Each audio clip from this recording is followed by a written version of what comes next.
Hi everyone, అందరికీ నమస్తే. నేను సుపర్ణ ఫ్లేవర్స్‌కి అందరికీ స్వాగతం.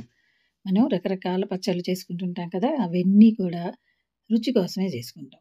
కానీ ఈరోజు మనం చేసుకునే ఈ పచ్చళ్ళు రుచికి రుచి, ఆరోగ్యానికి ఆరోగ్యం. వీటిని మరింత రుచిగా, మరింత ఆరోగ్యకరంగా ఎలా తయారు చేసుకోవాలో ఈరోజు చూసేద్దామా? మునగాకు అందరికీ తెలిసిందే కదా! ఎన్నో రోగాలకు మందు. అలాగే పండుమిర్చి కూడా వెయిట్ లాస్‌కి పనిచేస్తాయి. బ్లడ్ సర్క్యులేషన్ బాగా చేసేటట్టు చూస్తాయి. కరివేపాకు సంగతి సరి. జీర్ణక్రియ దగ్గర నుంచి జుట్టు వరకు ఎన్నో ఉపయోగాలు దీనితోటి. ఈ రెండిటితోటి ఈరోజు మనం చట్నీ చేసుకోబోతున్నాం.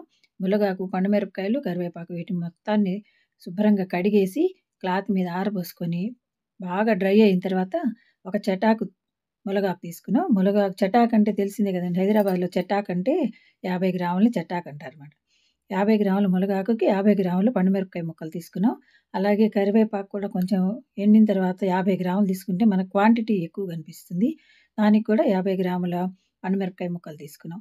ఈ రెండిటికి కలిపి ఒక 20 గ్రాముల చింతపండుని వేడి నీళ్ళల్లో నానబెట్టేసుకుంటే మనకు పచ్చడి పాడవకుండా ఉంటుంది. అవసరమైతే వేడి నీళ్ళు కాబట్టి వీటిని కూడా వాడుకోవచ్చు. ఈ చింతపండు నానబెట్టి పక్కన పెట్టేసుకొని ఇప్పుడు మనం పండుమిరపకాయలని వీటిని వేయించుకుందాం. మరింత రుచి కోసం మట్టి పాత్రలో తయారు చేసుకుందాం. మంచి రుచి రావాలంటే పచ్చడికి నువ్వుల నూనె వేసుకోవాలి. మంచి పప్పు నువ్వుల నూనె 4 స్పూన్లు వేసేసి అందులో ముందుగా ఇంగువ, ముద్ద ఇంగువ ఆరోగ్యానికి చాలా మంచిదండి. మామూలు పొడి ఇంగువ స్మెల్ వస్తుంది కానీ ఆరోగ్యం అంత ఉండదు.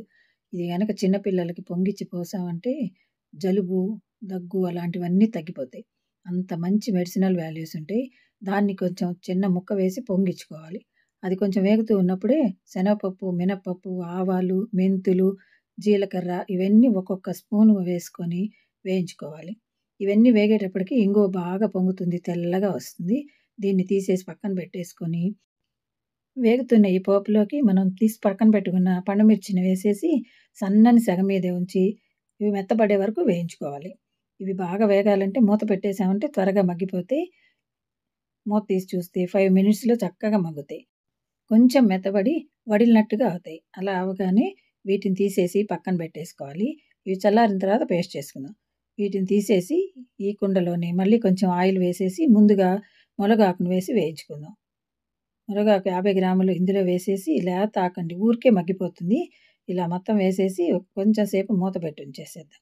ఒక 2 నిమిషాల్లో అంటే 2 నిమిషాల్లో చక్కగా మగ్గిపోతుంది. మంచి గ్రీన్ కలర్‌లో ఉంది చూసారా? ఇలాగే ఉండాలి. ఇది కలర్ మారిందంటే దీని వాల్యూస్ అన్నీ పోతాయి.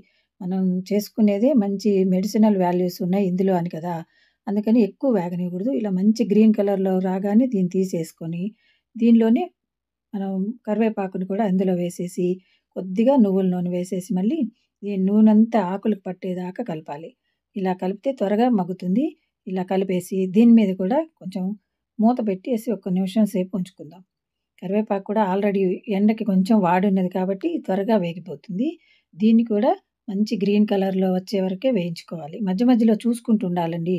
లేదంటే మాడిపోతుంది. ఇలా మంచి గ్రీన్ కలర్ వచ్చింది కదా! ఇది కూడా ఇప్పుడు మనకి ఇది రుచి బావుంటుంది.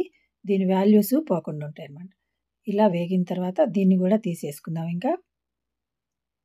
ఆకుని తీసి పక్కన పెట్టేసుకొని ఇంకా రుచిగా రావాలి అంటే దీన్ని రోట్లో నూరుకుంటేనే మంచి రుచొస్తుంది. పండుమిరపకాయలు, పోపు గింజలు అన్నీ వేసి మనం పక్కన పెట్టుకున్న ఇంగువ పొంగించుకున్నాం గదా! అది కూడా వేసేసి ఈ మొత్తాన్ని మెత్తగా గ్రైండ్ చేసుకుందాం. అయితే రోట్లో నూరితే కమ్మదనం ఉంటుంది. ఈ రుచి తెలిసిన వాళ్ళు ఎంత కష్టమైనా రోట్లో నూరుకోవటానికే ట్రై చేస్తారు. ఇప్పుడు అందరికీ ఇంత అవకాశం లేకపోయినా కొంతమందికైనా ఉంటుంది కదా! అలాంటి వాళ్ళైనా ట్రై చేస్తారు. దీనిలో మరింత కమ్మగా ఉండటానికి ఒక మీడియం సైజు ఉల్లిపాయని కట్ చేసి ఆ ముక్కలు గనుక వేసి దంచామంటే చట్నీలు మంచి రుచికరంగా ఉంటాయి. ఉల్లిపాయ, వెల్లుల్లి వేయకుండా చట్నీలకి అంత రుచి రాదు కదండీ! ఇవి వేసిన తర్వాత వీటికి సరిపడే సాల్ట్ 2 స్పూన్లు వేశాను నేను. సరిపోకపోతే తర్వాత కొంచెం యాడ్ చేసుకోవచ్చు చూసుకొని. ఇది బాగా మెత్తగా నూరిన తర్వాత మనం చింతపండుని 20 గ్రాములు తీసుకొని వేడి నీళ్ళలో నానబెట్టి ఉంచాం కదా! దాన్ని వేసేసి ఈ మొత్తాన్ని బాగా కలిసేటట్టు నూరుకోవాలి. అవసరమైతే ఈ వేడి నీళ్ళు కూడా వేసుకోవచ్చు. పండు మిరపకాయల్లో ఆల్రెడీ కొంచెం నీరుంటుంది కాబట్టి మనకి వాటర్‌తో పనుండదు. ఎక్కువ నిలవ ఉండాలన్నా కూడా వాటర్ ఏసుకోకుండా నూరుకుంటే నిలవ ఉంటుంది.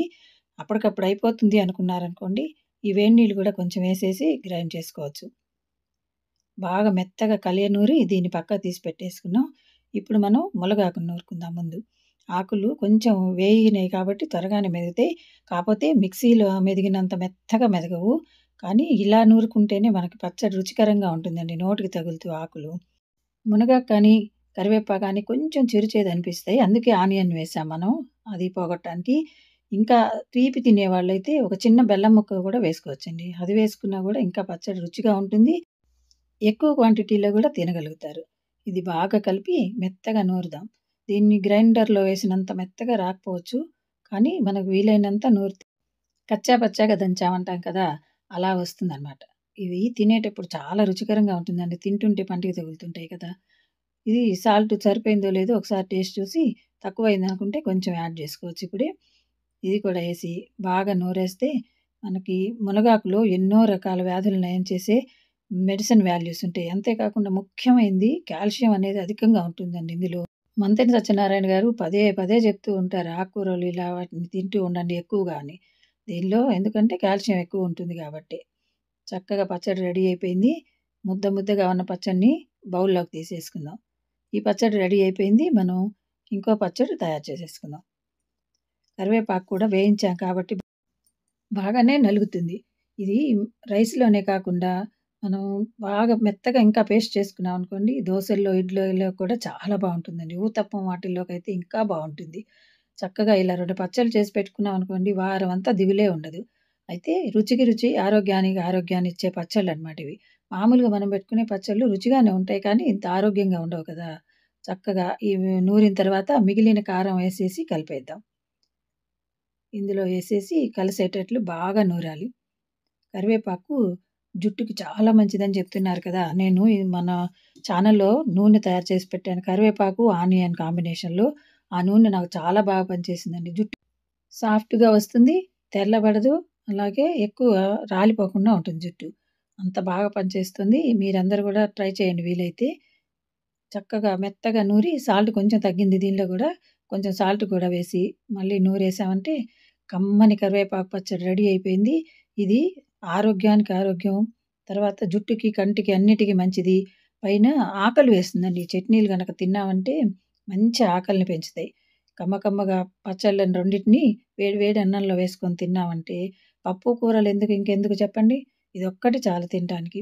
చాలా రుచికరంగా ఉండే ఈ 2 పచ్చళ్ళు మీకు నచ్చాయా? ట్రై చేస్తారా?